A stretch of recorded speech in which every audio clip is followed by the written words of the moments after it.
Rail লাইনের পাশে একটি মৃতদেহ পড়ে থাকার ঘটনায় চাঞ্চল্য ছড়িয়েছে। অজ্ঞাত পরিচিত ওই ব্যক্তির মৃতদেহ দেখে ট্রেন থেকে পড়ে মৃত্যু হয়েছে বলে অনুমান স্থানীয়দের। বুধবার ঘটনাটি ঘটেছে শিলিগুড়ি মহকুমার ফাঁসি দেওয়ার মহিপাল এলাকায়।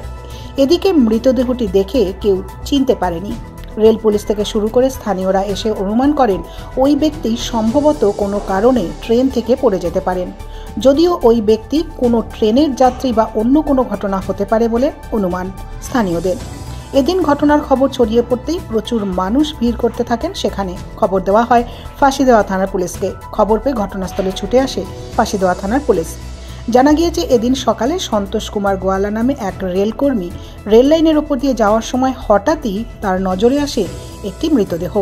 এরপরেই তিনি খবর দেন রেলের আধিকারিকদের। তবে মৃতদেহ দেখে মনে করা হচ্ছে মৃত ব্যক্তি কোনো ক্রমে ট্রেন থেকে পড়ে গিয়েই মৃত্যু হয়েছে। মৃতদেহটি উদ্ধার করে রেল হাসপাতালে নিয়ে যাওয়া হয়। ময়নাতদন্তের পরই মৃত্যুর কারণ জানা যাবে বলে ধারণা পুলিশের। যদিও মৃত ব্যক্তির নাম পরিচয় এখনও জানা সম্ভব হয়নি। গোটা ঘটনার তদন্ত শুরু করেছে ফাঁসি দেওয়া থানার পুলিশ ও রেল পুলিশের আধিকারিকরা। পৌনে 10টা, পৌনে 10টার দিকে আপনি কি করছিলেন? আমি লাইনে চাবি ডিউটি লাইন থেকে ঘুরছিলাম, দেখছি 16-0 থেকে ফেরার সময় দেখছি ডেড বডি পড়ে আছে।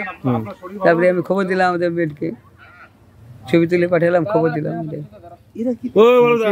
লোকাল না বাইরে? না, আমার মনে হচ্ছে বাইরের গাড়ি থেকে পড়ছে, মনে হয় বাইরে। আপনার নাম? সন্তোষ কুমার গোয়ালা।